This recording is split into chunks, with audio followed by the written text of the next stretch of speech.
Congresswoman Marjorie Taylor Greene now sits on the House Homeland Security Committee. How she got there and apparently into House Speaker Kevin McCarthy's inner circle is a story in itself. CNN's Jeff Zeleny has more.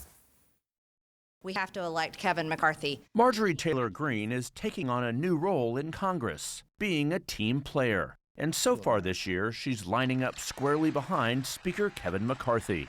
If we don't unify behind Kevin McCarthy, we're opening up the door for the Democrats to be able to recruit some of our Republicans. The evolution of the Georgia Congresswoman has been remarkable to watch, or transactional in the eyes of some critics, as she took center stage in McCarthy's overtime race for Speaker.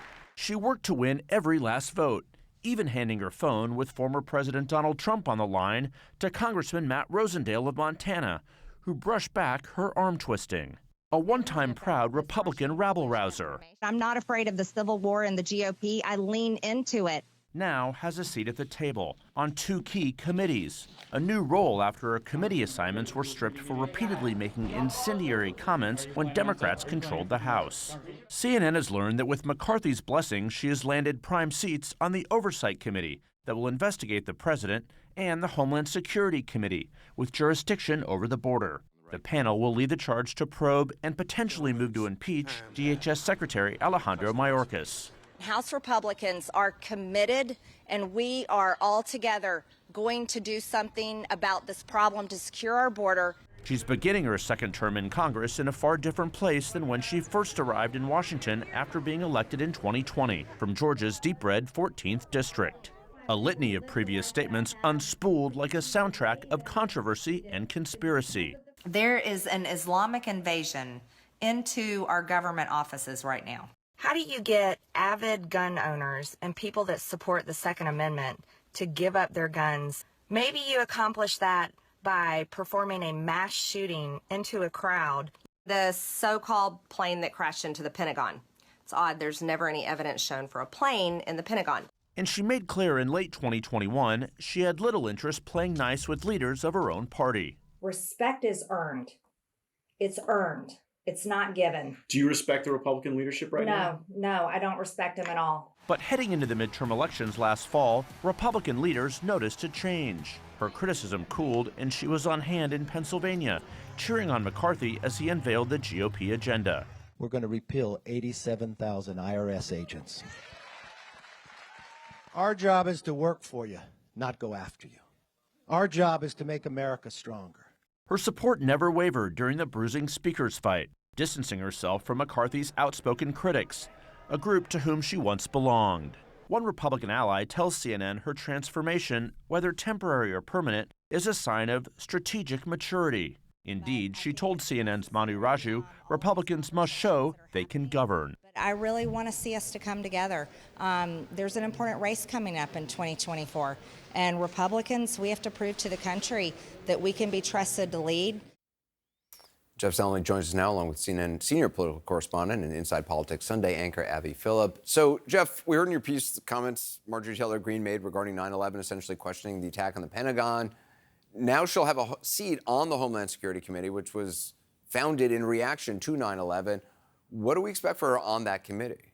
Well, Anderson, she is first and foremost focused on the border. Of course, that's what many House Republicans are focused on, and particularly the policies of the Biden administration and of the DHS Secretary Alejandro Mayorkas. So look for an investigation that could potentially lead to impeachment proceedings. We will see how that plays out. But this is really a test for her because just today she was put back on these committees. She's essentially been, had a lot of free time on her hands the last couple of years because she's not served on any committees at all after being stripped of those. But she will be serving on the Homeland Security Committee and the Oversight Committee. So we'll see how she conducts herself. She won't be leading these committees. She'll be a member. But the border seems, at least for now, her focus. Abby, she supported and defended Kevin McCarthy throughout his speakership bid. Republicans controlling the House, Greene showing her unwavering dedication. Where does this place her now in the Republican Party? Yeah, I think that she said it herself several months ago that if Republicans took over the House of Representatives, which they did, that she would be one of the most powerful members of of the House. And I think that she, probably like a lot of other members, given their small majority, is in a real position of power, because I think that she lent Kevin McCarthy quite a lot of credibility. And that relationship, if it is transactional, it is in both directions. I mean, he needs her as much as she needs him for an opportunity to be on those committees, to have some kind of real power.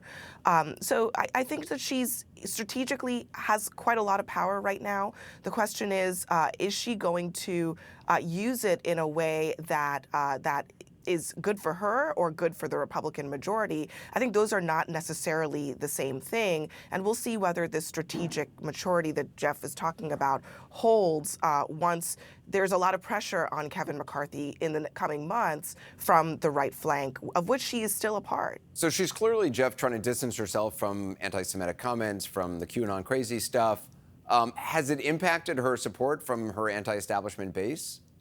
It hasn't yet. I mean, this is still fairly newly developing, and she's speaking to a couple different channels at the same time. She's still, not necessarily shying away from some of the, the sharp comments that she's made, but she is shying away from, all the conspiracy theories that sort of brought her in, and she's sort of changed her staff in some respects, and she seems like she wants to be part of this new Republican majority, but she also, of course, wanted to be have her committee assignments back. So we'll see how this plays out with the base, but she certainly has a lot of room here because her district is deep red. So certainly supporting the Republican agenda is something that most of her constituents would also support. Yeah, I mean, she did promote QAnon conspiracy theories. She even told President Trump in the lead up to January 6th that QAnon devotees were going to attend his rally, that according to transcripts released by the January 6th committee.